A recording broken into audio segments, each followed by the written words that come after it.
స్వయం కృతంతో భారతదేశ చరిత్రలో నిలబడిన వ్యక్తి ఏకలవ్యుడు. ఆయన జయంతి మహానవుల జయంతి అనుకుంటా పక్కలే పండుగల సాయన్న ఇక్కడ ఏకలవ్యుడు. నేను ఇంతకుముందు కూడా చెప్పడం జరిగింది, ఇంతకుముందు మాట్లాడుకుని చెప్పడం జరిగింది. వీళ్ళంతా కూడా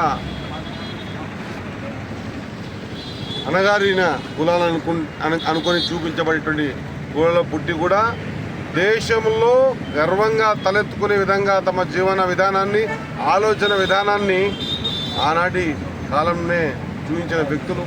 ఈ కలియుగంలో కూడా మనం కొంత ఓ మంచి పని చేయడానికి వెనక్కి ముందుకు అవుతాం, ఏకాగ్రత నిబద్ధతతో బతకడానికి వెనక్కి ముందుకు అవుతాం. కానీ అటువంటి పరిస్థితులు కాకుండా ఒక లక్ష్యాన్ని పెట్టుకొని ఆ లక్ష్య సాధన కోసం తన జీవితాన్ని త్యాగం చేసే వ్యక్తుల్లో మహా గొప్ప వ్యక్తి ఏకలవ్యుడు. మరి అటువంటి వ్యక్తి నాకు తెలిసిన కాడికి మనమంతా అనుకుంటున్నట్టు